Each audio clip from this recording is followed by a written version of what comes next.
परमेश्वर का धन्यवाद देते हैं कि उसने हमें एक बार फिर से ये अवसर दिया कि हम एक साथ मिलकर अपने खुदावंद के नाम में इकट्ठा हो सकें और उसके वचन के ऊपर मनन कर सकें। वक्त है प्रार्थना का। आइए हम सब मिलकर प्रार्थना करें, विशेषतः उन लोगों के लिए जो इस समय में किसी भी तरह की शारीरिक कमज़ोरी में पाए जाते हैं, और साथ ही साथ प्रार्थना करें अपने उन प्रियों के लिए जो इस कोविड-19 ड्यूटी में है। मेडिकल स्टाफ है, जो हमारी कलीसिया के बहुत से लोग इस समय उस ड्यूटी पर हैं, सो उनको निरंतर अपनी प्रार्थनाओं में स्मरण करें और जिससे कि उनको बल मिले, परमेश्वर अपनी सामर्थ्य में उन्हें आगे बढ़ाए और अपने सुरक्षा में प्रदान करें। आइए प्रार्थना। सर्वशक्तिमान जीवित परमेश्वर, बड़ी ही दीनता नम्रता के साथ तेरे पवित्र चरणों में है और धन्यवाद देते हैं पिता परमेश्वर कि तूने हमें एक बार फिर से अवसर प्रदान किया कि हम तेरे नाम के निमित्त एक दूसरे के साथ बातचीत कर सके, तेरे वचन के माध्यम से प्रभु सीख और समझ सके। और ख़ास तौर से पिता परमेश्वर, ऐसे समय में जब बहुत से सवालात हमारे जहन में आते हैं, बहुत सी बातों के लिए हम चिंतित और परेशान हो जाते हैं, मेरे परमेश्वर, ऐसी घड़ी में जो सच में सहज तो नहीं है, सिर्फ और सिर्फ तेरी उपस्थिति में हमें बल प्राप्त होता है। तू ही है जो हमें अपनी शांति से भरता है। हम प्रार्थना करते हैं पिता परमेश्वर, इस समय तू हमारा सहायक हो, हमारी अगुवाई हो। पिता परमेश्वर, उन तमाम स्थानों को याद करते हैं, लोगों को स्मरण करते हैं जो प्रिय भाई और बहन तेरे सेवक किसी न किसी माध्यम से इस कोशिश में है कि तेरा वचन लोगों तक पहुंचता रहे। और हम धन्यवाद देते हैं पिता परमेश्वर कि तूने हमें इस एडवांस टाइम में रखा है कि इन आधुनिक तरीकों से, यूट्यूब के माध्यम से, फेसबुक के माध्यम से, जूम मीटिंग्स के माध्यम से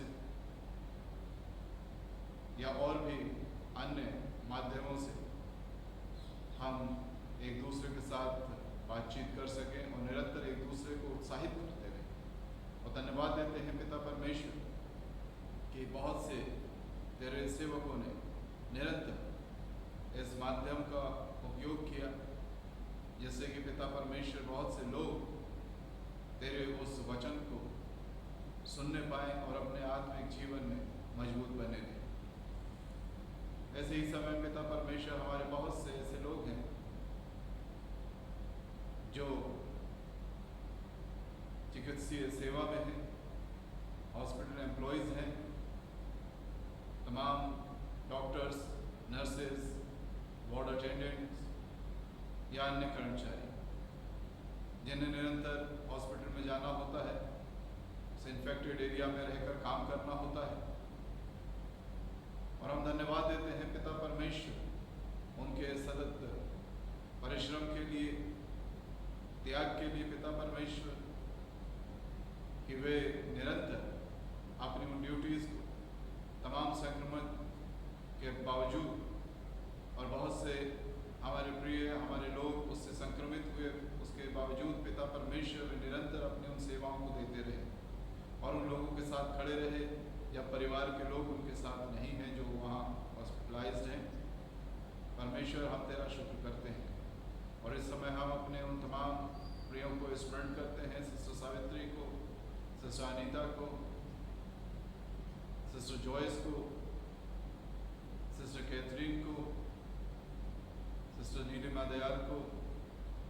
और पिता परमेश्वर, तो उसे सामर्थ्य चाहते हैं, तेरी सुरक्षा चाहते हैं इनकी, और दुआ करते हैं खुदावंद कि जब ये वहाँ पर होते हैं, अपनी ड्यूटीज़ पर होते हैं, उन लोगों के बीच में होते हैं, प्रभु जी, इनके वहाँ रहने से जितने भी लोग वहाँ पर एडमिट हैं उन्हें बड़ी राहत हो। और पिता परमेश्वर, उनके जीवन की निराशाएं जाती रहें, डर जाती रहें, और वो अपने इस रोग से बाहर निकल कर जब अपने घरों को जाते हैं तो भी पिता परमेश्वर तेरा धन्यवाद दे सके, तुझे स्मरण कर सके। इस तरह से पिता परमेश्वर अपनी ड्यूटीज़ को हमारे ये प्रिय पूरे करने पाए। एक बड़ा कार्य इनके सुपुर्द है।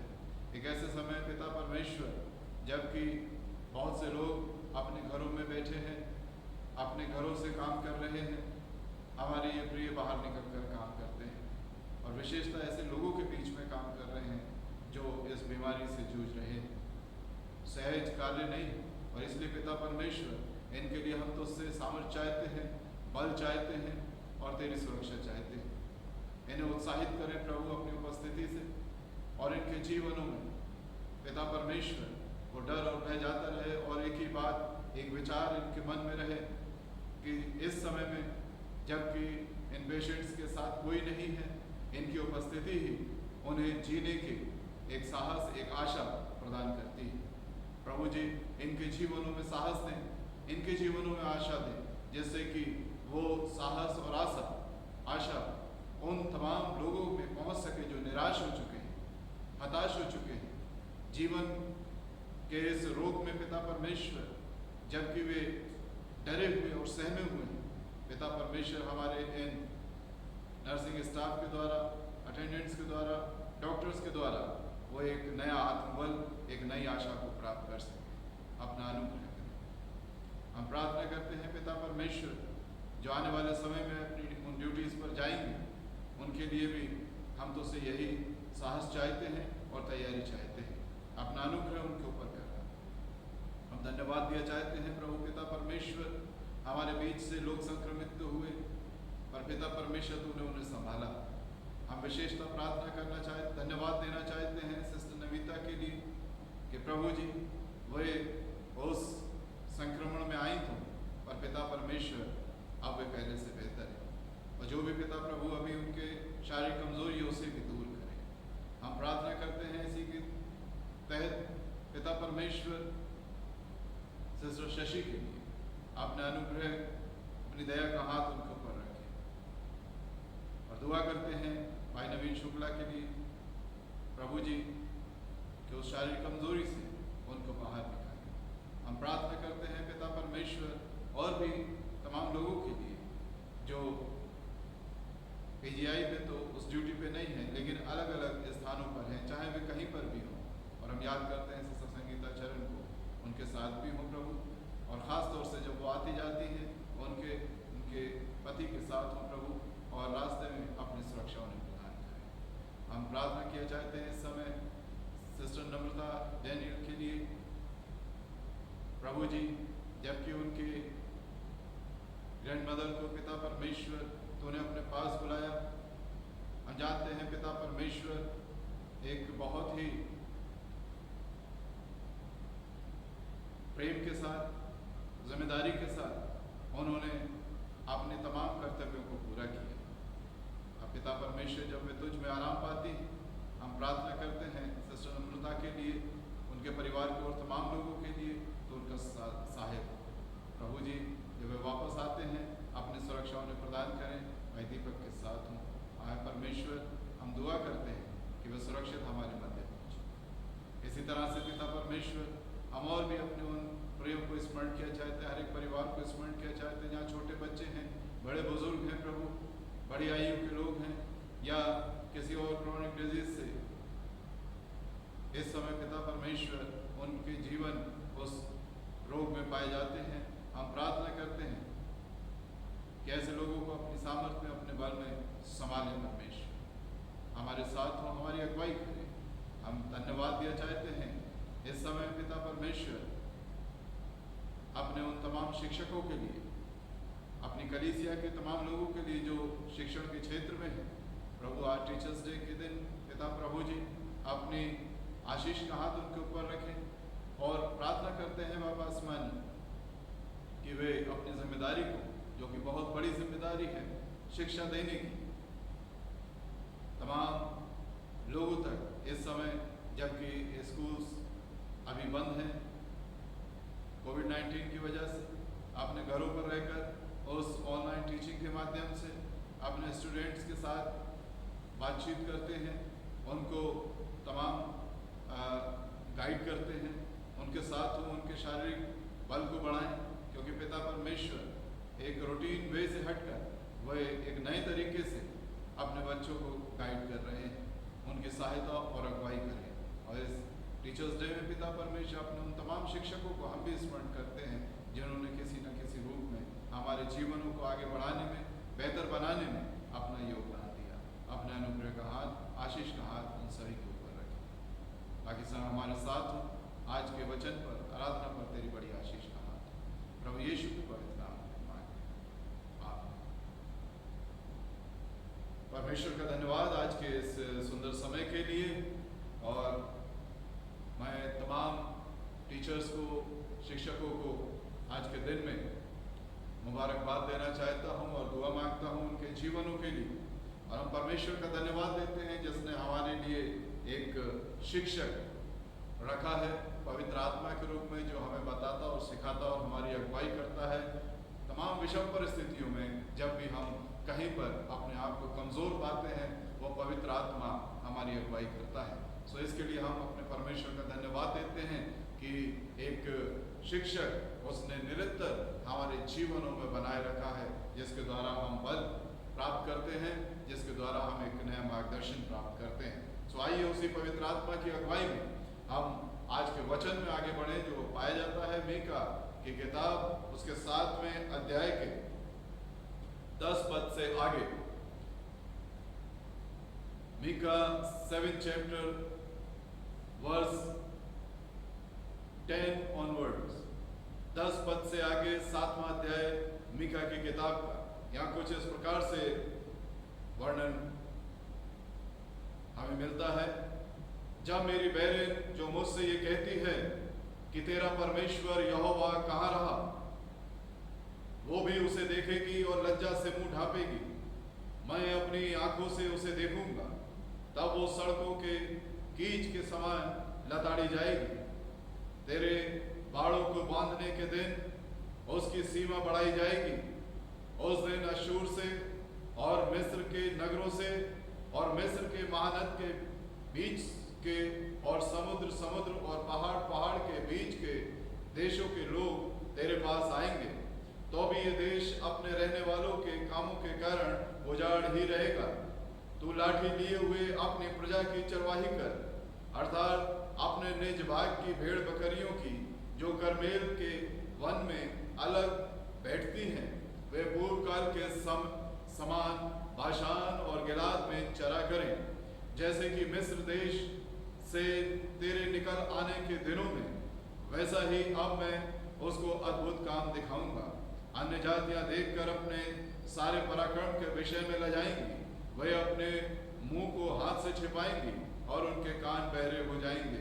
वे सर्प के समान मिट्टी चाटेंगी और भूमि पर रेंगने वाले जंतुओं की भांति अपने बिलों में से कांपती हुई निकलेंगी। वे हमारे परमेश्वर यहोवा के पास थरथराती हुई आएंगी और वे तुझसे डरेंगी। तेरे समान ऐसा परमेश्वर कहाँ है जो अधर्म को क्षमा करे और अपने निज भाग के बचे हुओं के अपराध को ढांप दे।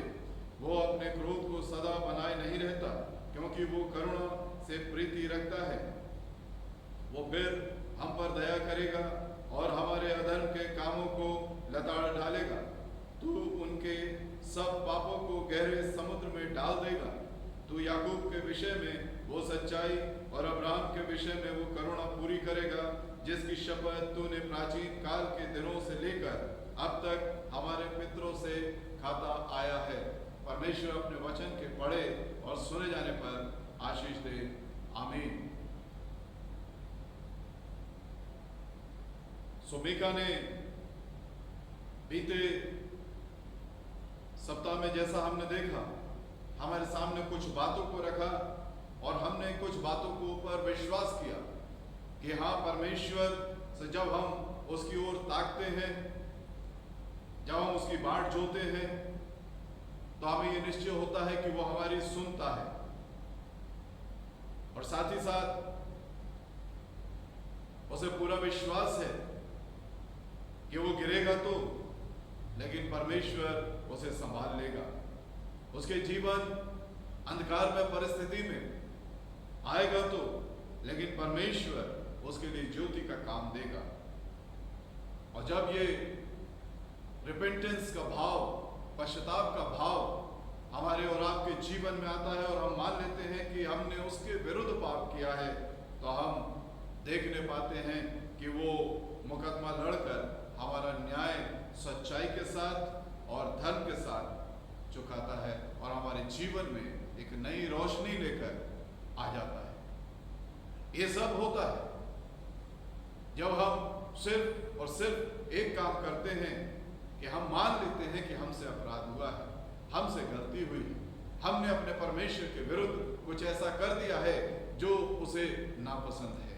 और जब हम इस तरह से अपने जीवन में एक अंगीकार ले आते हैं अपने पाप के विरुद्ध, अपने पाप को मानते हुए अपने आप को परमेश्वर के सामने समर्पित कर देते हैं, परमेश्वर हमारे लिए न मालूम कितने खजाने खोल देता है, न मालूम कितनी आशीषों के द्वार मेरे और आपके लिए हमारा परमेश्वर खोल देता। आज वो अनगिनत द्वारों को मीका देख रहा है कि कितने अनेकों अनेक बातें परमेश्वर करने को तैयार है। एक बार हम अपनी गलती को जब स्वीकार कर लेते हैं, एक बार जब हम इस भाव में आ जाते हैं कि हमसे गलती हो गई, एक बार जब मैं और आप सच्चे मन के साथ पश्चाताप करते हुए अपना समर्पण कर देते हैं, तो परमेश्वर अनगिनत तरीकों से मेरे और आपकी सहायता करने को तैयार रहता है।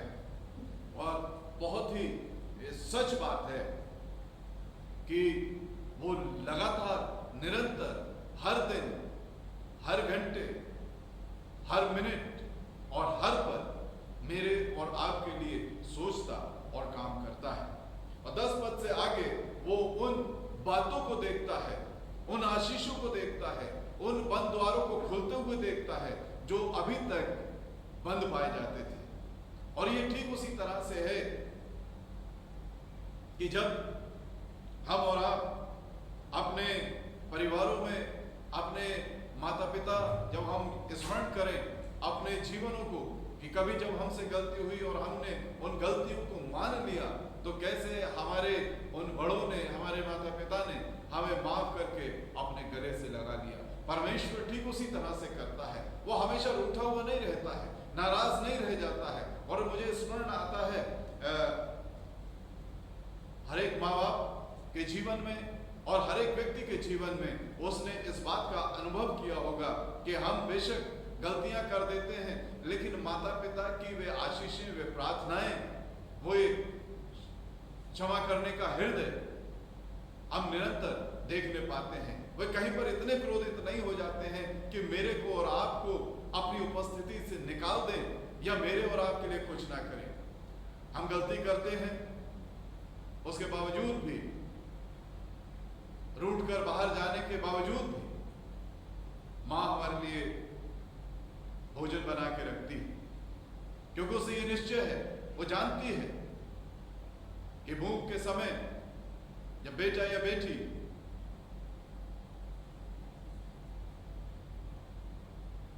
घर में अपने कमरे से बाहर आएंगे तो उसे ये बर्तन खाली नहीं मिलना चाहिए। पिता कितना भी नाराज हो जाए, लेकिन एक बार अपनी पत्नी से ये पूछना नहीं भूलता है क्या उसने खाना खा लिया। हम गलतियां करते हैं, लेकिन उसके बावजूद भी मां रोटी बनाकर रखती, उसके बावजूद भी पिता पूछता है मां से क्या उसने रोटी खाई या नहीं खाई। ठीक उसी तरह से परमेश्वर, हम गलतियां तो करते रहते हैं, लेकिन उसके आशीष कभी मेरे और आपके लिए कम नहीं होती। और इसी तरह से हम कभी भी अपने जीवन में इस बात को, इस शिकायत को लेकर ना आए कि ना मालूम इस जीवन में परमेश्वर हमें कौन सी सजा दे रहा है, हम कौन सा दंड पा रहे हैं। परेशानियां तो हैं, निश्चित रूप से हैं, चिंताएं तो हैं, निश्चित रूप से, कमियां हो सकती हैं, निश्चित रूप से हो सकती हैं, लेकिन उसका अर्थ ये नहीं है कि इस जीवन में परमेश्वर ने हमें इसलिए जीवित रखा है कि वो हमें प्रताड़ित कर रहा है, हमें दंडित कर रहा है, हमारे ऊपर उसका क्रोध बना हुआ है। निश्चय जानिए, हर एक दिन जब हम आँख खोलते हैं तो परमेश्वर का अनुग्रह हमारे ऊपर होता है। और परमेश्वर चाहता है कि हर दिन जब हम आँख खोलें तो हम उसका धन्यवाद दें। Every day is new opportunity for me and you. हर एक दिन मेरे और आपके लिए एक सुअवसर है जो परमेश्वर की ओर से हमें मिलता है। हम जीवित हैं, ये उसका बड़ा अनुग्रह है। और इस समय में मुझे एक विलाप गीत की एक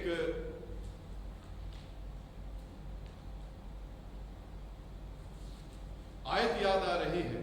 तीसरे विलाप गीत 3 अध्याय मेरे साथ निकाल दीजिए कि कैसे हम उसके इस करुणा को देखने पाते हैं।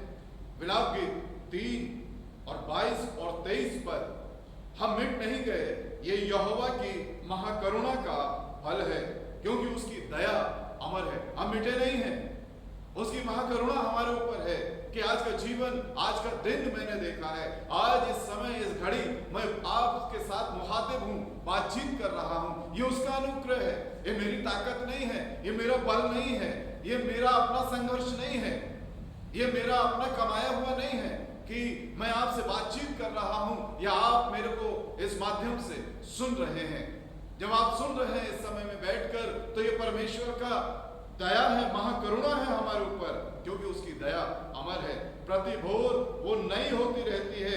तेरी सच्चाई महान है, तेरी सच्चाई महान है। इसलिए जब तक ये जीवन परमेश्वर ने हमें दिया है, हमें निराश और हताश होने की जरूरत नहीं है, हमें परेशान होने की जरूरत नहीं है। हमें सिर्फ और सिर्फ धन्यवाद देना है, क्योंकि परमेश्वर यहोवा मेरा भाग हुआ है। और आगे वो 24वें पद में कहता है, मेरे मन ने कहा यहोवा मेरा भाग है, इस कारण मैं उसमें आशा रखूंगा। मेरी आशा बड़ी है, क्योंकि मेरा परमेश्वर हमारी उन सारी समस्याओं से महान परमेश्वर है। परमेश्वर जिसके ऊपर मैं और आप भरोसा रखते हैं, वो जीवन देने वाला परमेश्वर है। और इसलिए चूंकि यहोवा मेरा भाग है, मेरे को और आपको, वो परमेश्वर मेरा भाग है, मेरे को और आपको निराश होने की आवश्यकता नहीं है। वो निरंतर मेरे लिए नए द्वार खोलेगा। और क्या क्या होने लगता है?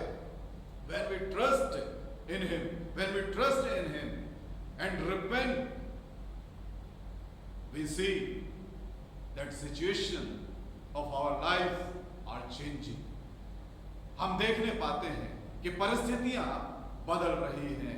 वो निरंतर मेरे और आपके लिए कार्यरत है, और वो परिस्थितियां मेरे और आपके लिए बदलने लगती है। 10वां पद कहता है, वो जब कहते हैं हमारे को दुख में देखकर, हमें कमी में देखकर, हमें परेशान होते हुए देखकर, जब वे बैरी लोग ये कहते हैं कि तेरा परमेश्वर यहोवा कहाँ रहा, वो कहाँ है? परमेश्वर का वचन कहता है कि वे लज्जा से अपना मुंह ढांपेंगी। they will cover their faces. वो अपने मुंह को ढांप लेंगे। और मैं और आप ये देखने पाते हैं कि वे सड़कों की गीज के समान लताड़ी जाएंगे। परमेश्वर ऐसे लोगों को जो उपहास करते हैं, परमेश्वर ऐसे लोगों को जो ठट्ठा करते हैं उसके लोगों का, किसी भी रीति से उन्हें छोड़ेगा नहीं। वे अपना मुंह ढांपेंगे। Shame will cover our enemy. एक शर्म है, एक लज्जा है जो उनके ऊपर आ जाएगी। और इसलिए हमें अपने परमेश्वर में बने रहना है। ये अनगिनत बातें यहाँ पर मेरे और आपके लिए मीका लिखना चाहता है कि कैसे एक के बाद एक द्वार खोलने लगेंगे। ये वे लोग हैं जिनके विषय में मीका ने अब तक बताया कि वे अपने स्थान से खदेड़े गए हैं, बंधुआई में चले गए हैं, और निरंतर एक बुरा समय उन्होंने देखा है। उन्होंने अपने घरों को खोया है, उन्होंने अपने गांवों को खो दिया, अपने नगरों को खो दिया, अपने देश को खो दिया। लेकिन जब वे रिपेंट करते हैं, when they repent, जब वे पश्चाताप करते हैं, तो लिखा है 11वां पद कहता है, तेरे बाड़ों के बांधने के दिन उसकी सीमा बढ़ाई जाएगी। वे जब लौटेंगे तो जो छोड़कर गए थे उससे ज्यादा वे पाएंगे, क्योंकि परमेश्वर उनके जीवनों में पश्चाताप को देखेगा, परमेश्वर उनके जीवनों में एक समर्पण को देखेगा, परमेश्वर उनके जीवनों में एक नए आशा को भर देगा, क्योंकि जो कुछ उन्होंने छोड़ा है वे उससे ज्यादा पाएंगे। जब हम परमेश्वर पर भरोसा रखते हुए उसके समीप आते हैं तो जो कुछ हमसे छूट गया, जो कुछ हमारा खो गया, हम उससे कहीं ज्यादा अपने जीवन में पाते हैं। लिखा है, तेरे बाड़ों को बांधने के दिन में उसकी सीमा बढ़ाई जाएगी, उसकी सीमा, और बाउंड्रीज शैल बी एक्सटेंडेड। और यही यावेस की प्रार्थना थी, मेरी सीमाओं को बढ़ाओ परमेश्वर। परमेश्वर निरंतर मेरे और आपके जीवन में कुछ ऐसा करना चाहता है जो आज नहीं है, वो आने वाले समय में मैं देखने पाता हूं कि मेरे और आपके जीवन में होता है, और हम अपने परमेश्वर की प्रशंसा करने पाते हैं। एक बात की वजह से, एक पश्चाताप की वजह से, जो ही हम पश्चाताप करते हैं वो हमारे सीमाओं को बढ़ाता है। 12वें पद में एक और बड़ी अद्भुत बात यहाँ पर वो बताता है, उस दिन अश्शूर से और मिस्र के नगरों से, मिस्र और महानद के बीच के और समुद्र और पहाड़ के बीच के देशों के लोग तेरे पास आएंगे। People of all nation will come to you. सारे देशों के लोग तेरे पास आएंगे, बहुत सी जगहों के लोग तेरे पास आएंगे। और कैसे आएंगे, ये भजन 100 हमें बताता है कि वो ऐसे ही नहीं आएंगे, वे कुछ देखेंगे हमारे जीवनों में, वे कुछ देखेंगे होता हुआ, वे कुछ ऐसा देखेंगे जो उनके लिए अनहोना है, आश्चर्यजनक है, और तब वे एक अलग रीति से हमारे बीच पाएंगे। भजन संहिता 100 में लिखा है, हे सारी पृथ्वी के लोगों, यहोवा का जय जयकार करो। वे परमेश्वर का जय जयकार करते हुए उसके सम्मुख आएंगे। और लिखा है, आनंद से यहोवा की आराधना करो, जय जयकार के साथ उसके सम्मुख आओ। हे सारी पृथ्वी के लोगों, जब हमारे जीवन में परमेश्वर की आशीष उतरती है, जब हमारे जीवन में परमेश्वर का अनुग्रह होता है, जब मेरे और आपके जीवन में परमेश्वर के अद्भुत काम होते हैं, लोग जानना चाहते हैं, लोग समझना चाहते हैं ये कैसे होने पाया।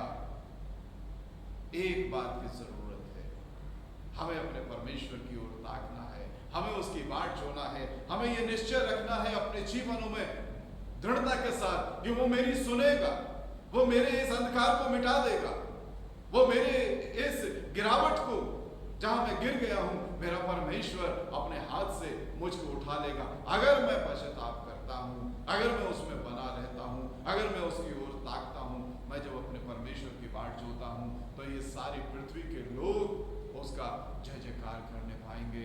हम एक गवाह पृथ्वी के छोर तक ठहरने पाते हैं। हम उन लोगों तक परमेश्वर के नाम के निमित्त एक महिमा ठहरते हैं। परमेश्वर हमारे जीवनों से महिमा कर रहा है। देखिए कितनी मैं बार बार इस चीज को कहता हूं, जब हम परमेश्वर की महिमा करते हैं, परमेश्वर हमें बढ़ाता है, हमारे बढ़ने से परमेश्वर के नाम की महिमा होती है। और इसलिए मेरे को और आपको अपने जीवन में यह निश्चय होना चाहिए, अपने जीवन में इस विश्वास में बने रहना चाहिए कि हम अपने जीवनों को अपने परमेश्वर की निकटता में आगे बढ़ाएं। आज नहीं तो कल परमेश्वर के ये वायदे मेरे और आपके जीवन में, ये प्रतिज्ञाएं निश्चित रूप से मेरे और आपके जीवन में पूरी होने पाएंगी। सारी पृथ्वी के लोग आएंगे और परमेश्वर का जय जयकार करेंगे। क्यों? क्योंकि वे ये जानना चाहते हैं कि आश्चर्यजनक कार्य कैसे होने पाए हैं। It will not happen overnight, ये एक रात में नहीं होगा,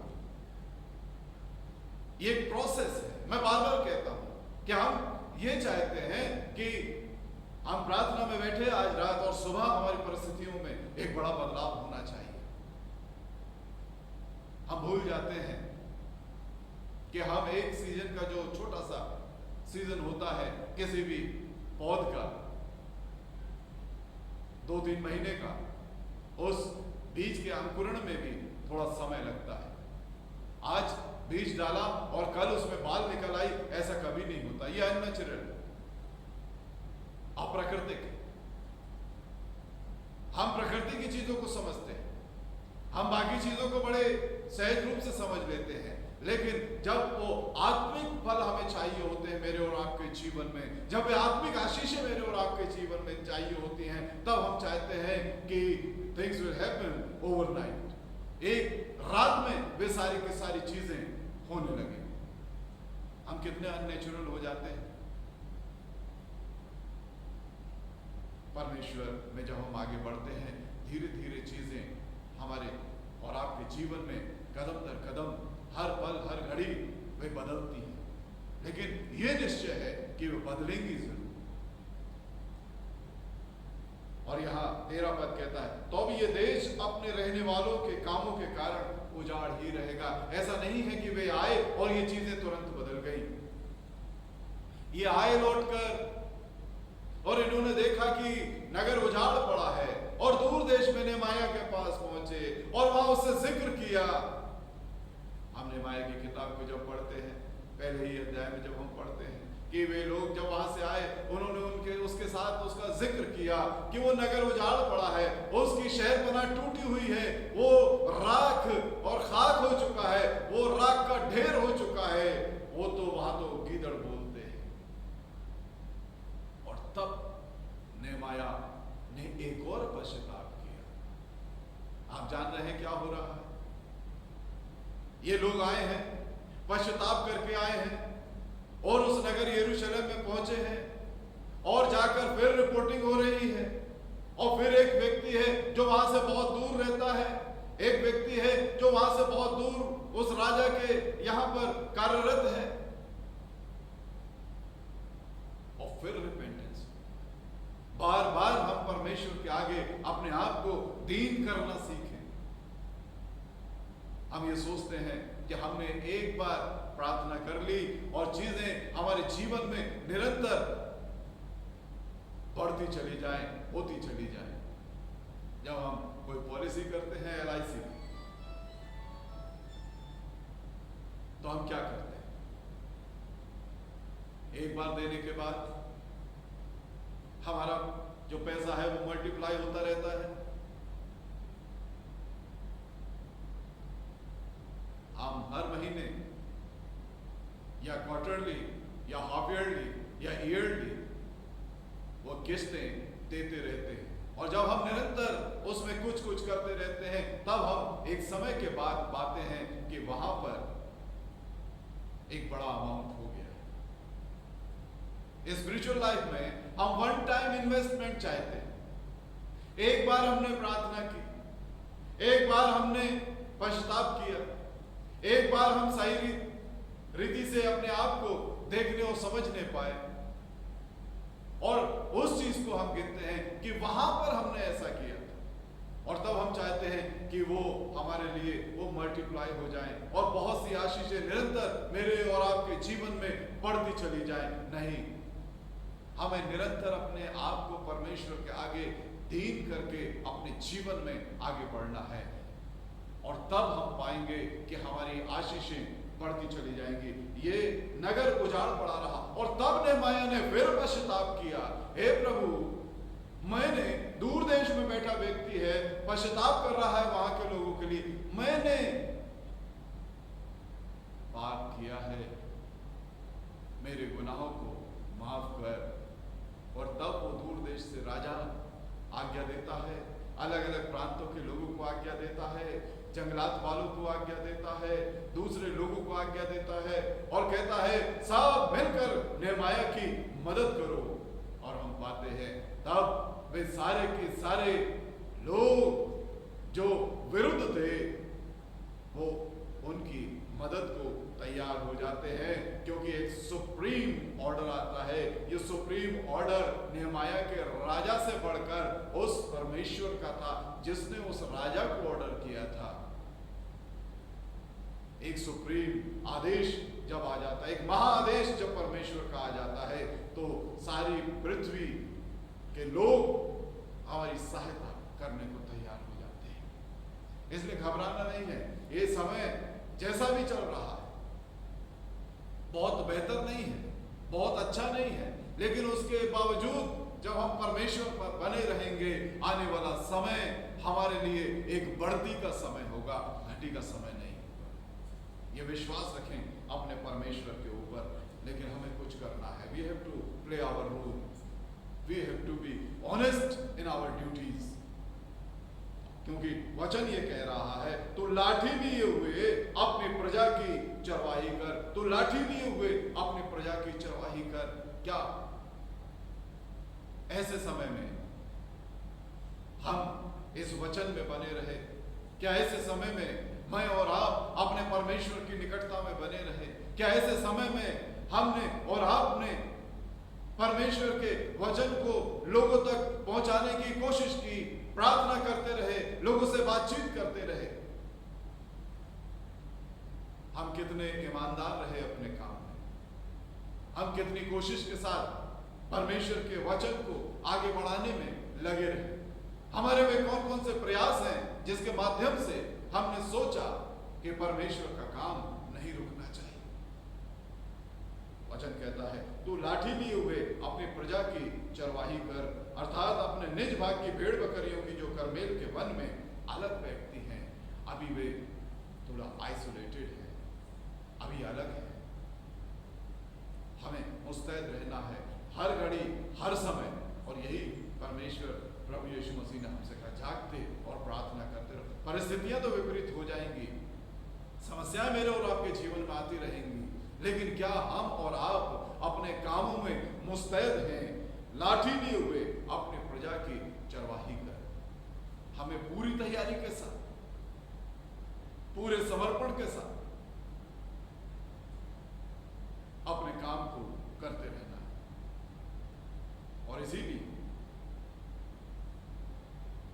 मेरे और आपके जीवन में परमेश्वर कभी कभी यह होने देता है कि वे कठिन परिस्थितियां आए, ताकि मैं और आप परखे जाएं। और जब हम और आप उन कठिन समयों में अपने परमेश्वर के साथ बने रहते हैं, उससे जुड़े रहते हैं, उससे प्यार करते रहते हैं, तो परिस्थितियां मेरे और आपके अनुकूल हो जाती हैं। और लिखा है कि वे पूर्व काल के समान बाशान और गिलाद में चरा करें। हम जानते हैं ये वे बड़े चरागाह हैं जहां पर अच्छी उन्हें चरागाहें मिलती हैं। वे पूर्व काल के समान, वे हम पहले के समान हो जाएंगे। हम पहले के समान और ज्यादा परमेश्वर की आशीषों में आगे बढ़ते चले जाएंगे, अगर हम अपने काम में पूरी तरह से मुस्तैद हैं। 15वां और 16वां पद इस बात को बताता है कि वो अद्भुत काम परमेश्वर मेरे और आपके बीच में करेगा जब मैं अपने परमेश्वर की बाट जोता हूँ, उसको ताकता रहता हूँ और पश्चाताप करता हूँ। वो लिखा है कि मिस्र में जैसे अद्भुत काम हुए थे वैसे ही होंगे। और लिखा है कि अन्य जातियां अपने सारे पराक्रम के विषय में लजाएंगी। वे सारी की सारी ताकतें जो बड़ा सर उठाए हुई थी, वे सारी की सारी ताकतें जो कुचलने पर आमादा हो जाती हैं, वे सारी की सारी ताकतें जो मिटाने पर आमादा हो जाती हैं, वह ये पाएंगी कि उनका बल जाता रहा, उनका बल जाता रहा, क्योंकि ये उन्होंने अपने इतिहास में देखा। और इसीलिए मिस्र का यहाँ पर जिक्र किया गया है, क्योंकि जब मिस्र ने देखा कि इजरायली बढ़ रहे हैं तो उन्होंने उनके ऊपर सताव बढ़ा दिया कि इनका नंबर किसी तरह से कम हो जाए, ये हमारे ऊपर प्रबल ना हो जाए। हालांकि ऐसा कोई विद्रोह वहां पर नहीं था।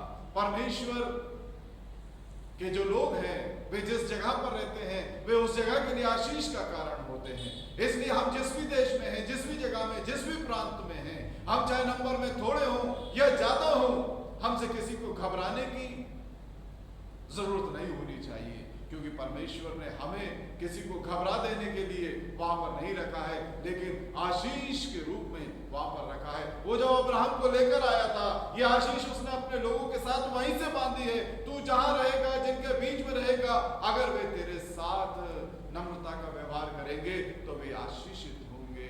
उसने कहीं पर यह नहीं लिखा कि जब तुम संख्या में बढ़ जाओ तो वहां के लोगों को खत्म कर देना।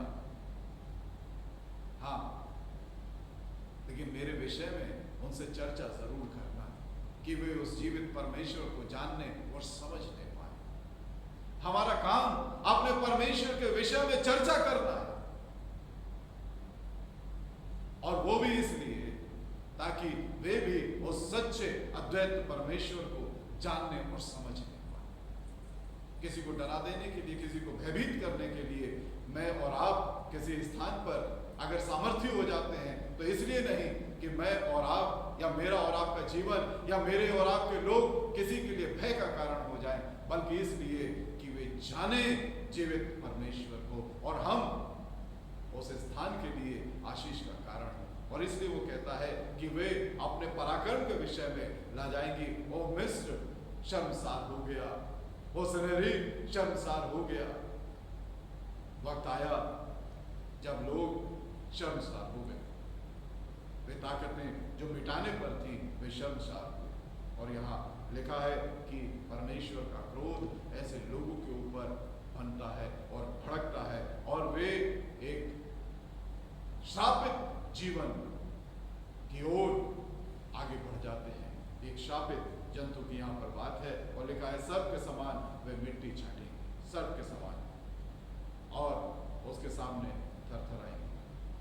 हम परमेश्वर पर विश्वास रखते हुए अपने जीवन में आगे बढ़ते चले जाएं, क्योंकि आगे जो वचन है वो परमेश्वर के उस धर्म की चर्चा करता है, परमेश्वर के उस प्रेम की चर्चा करता है, परमेश्वर की उस क्षमा की चर्चा करता है, परमेश्वर के उन गुणों की चर्चा करता है जिसके लिए परमेश्वर जाना जाता है। वचन कहता है तेरे समान ऐसा परमेश्वर कहाँ है जो अधर्म को क्षमा करे।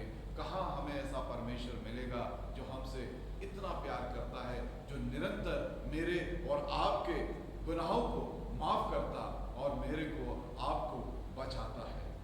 लिखा है फिर हम पर करुणा करेगा, अपनी दया करेगा। वो अपने क्रोध को सदा बनाए नहीं रहता, क्योंकि वो करुणा से प्रीति रखता है।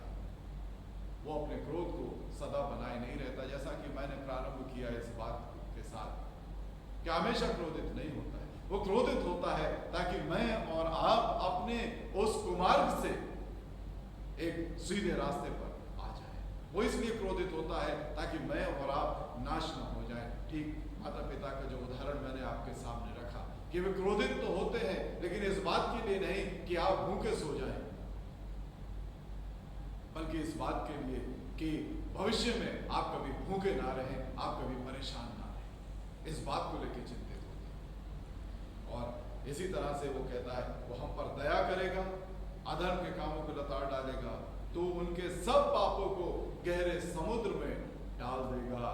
वो हमें बार बार उस बात को लेके कटाक्ष नहीं करेगा, हमारा उपहास नहीं उड़ाएगा, हमारी उस कमजोरी की बार बार चर्चा नहीं करेगा कि हम किस तरह से अपने जीवन में कमजोर पाए गए, किस तरह से कहां पर गिरे हुए थे। लिखा है वो उन्हें गहरे समुद्र में डाल देगा। क्या मैं और आप तैयार हैं ऐसे परमेश्वर के निकट आने के लिए, जो हमारे अधर्म की चर्चा नहीं करेगा लेकिन हमारे ऊपर निरंतर करुणा करेगा? क्योंकि उसने एक प्रतिज्ञा की है हमारे उन विश्वास के पिता से, अब्राहम के साथ उसने प्रतिज्ञा की, याकूब के साथ उसने प्रतिज्ञा की, इसहाक के साथ उसने प्रतिज्ञा की, और उस प्रतिज्ञा को पूरा करने के लिए वो परमेश्वर मेरी और आपकी बाट चुनता है। क्या मैं उसकी ओर ताक रहा? क्या मैं उसकी बाट जो रहा?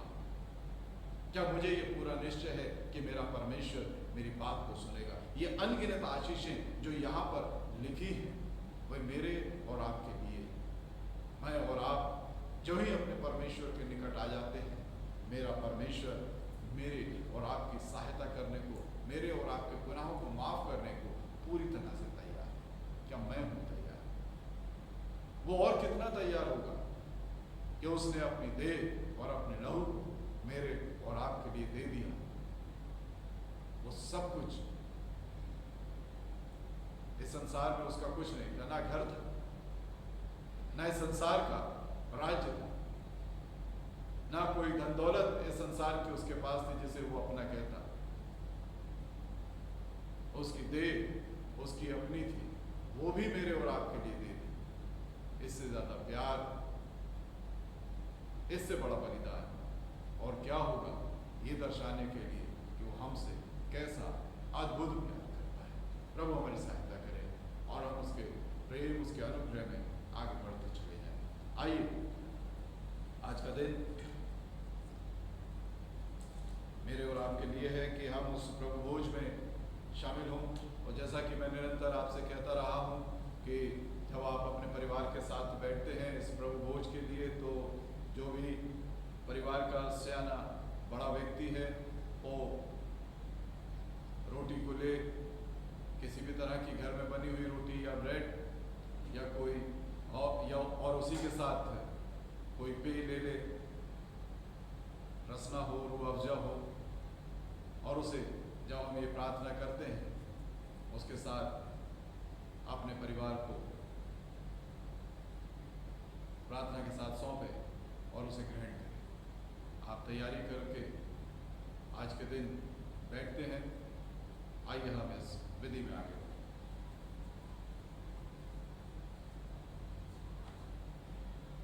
यदि आपके पास बड़े गीत की किताब है तो 590 पृष्ठ संख्या मेरे साथ निकाल लीजिए। 590।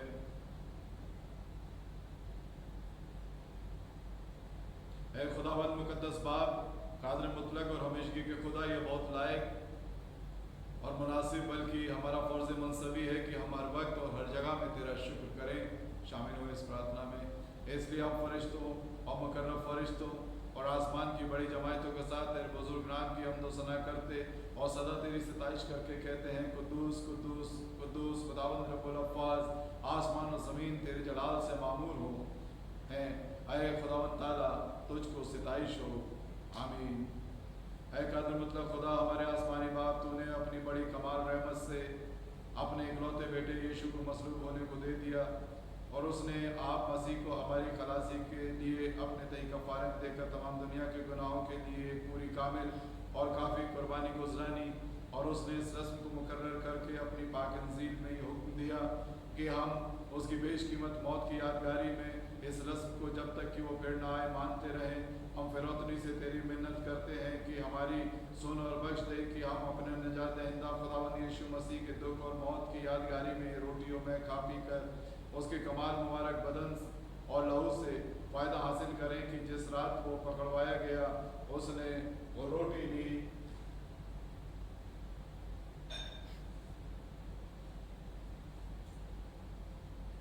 और शुक्र करके तोड़ी और अपने शागिर्दों को देकर कहा, लो खाओ, ये मेरा बदन है जो तुम्हारे लिए दिया जाता है, तो मेरी यादगारी के लिए यही क्या करो। और इसी तरह उसने खाने के बाद प्याला भी लिया और शुक्र करके उनको दिया और कहा, तुम सब इससे पियो, ये नए अहद का मेरा लहू है जो तुम्हारे और बहुतों के गुनाहों की माफ़ी के लिए पाया जाता है। जब जब तुम उसे पियो, मेरी यादगारी के लिए पिया करो।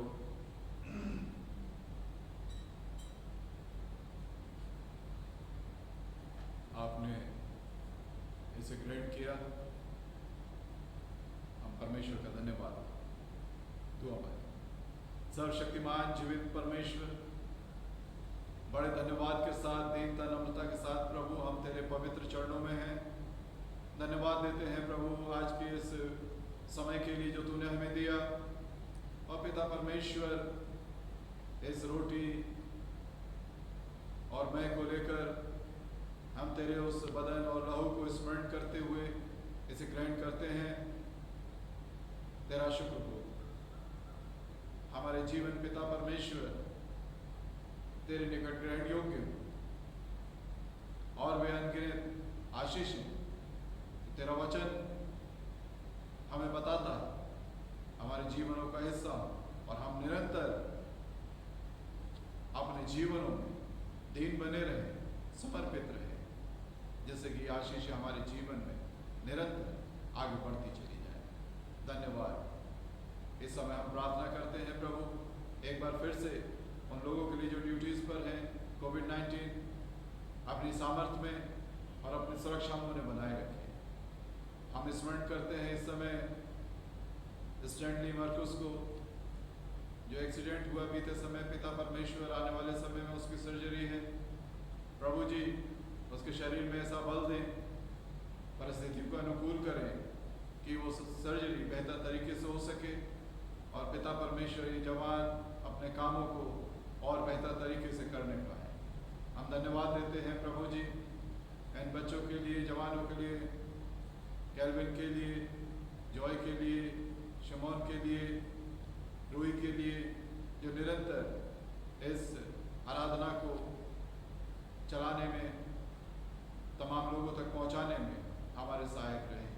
प्रभु अपनी आशीष में इन्हें आगे बढ़ाए। धन्यवाद पिता परमेश्वर कि तूने हमें अपनी कलीसिया का हिस्सा बनाया है, देह का हिस्सा बनाया, और हम पिता परमेश्वर तेरी महिमा के लिए अपने जीवन में कार्यरत हैं। हर एक बात के लिए प्रभु हम एक बार फिर से तेरा धन्यवाद देते हैं और दुआ करते हैं खुदावन कि हमें सही रीति में आगे बढ़ाएं, हमारे आत्मिक जीवन पिता परमेश्वर तेरे निकट ग्रहण योग्य। प्रभु यीशु के पवित्र नाम को मांगते हैं, आमीन। प्रभु की आशीष को ग्रहण करें। अब हमारे प्रभु यीशु मसीह का अनुग्रह, परमेश्वर पिता का प्रेम और पवित्र आत्मा की सहभागिता उपस्थित प्रत्येक जन पर, जितने भी लोग इस आराधना का हिस्सा हैं और वे तमाम पिता परमेश्वर जो बड़ी ईमानदारी और वफादारी के साथ तेरे साथ आगे चलते हैं, आपसे लेकर तेरे प्रिय आने तक होती रहे।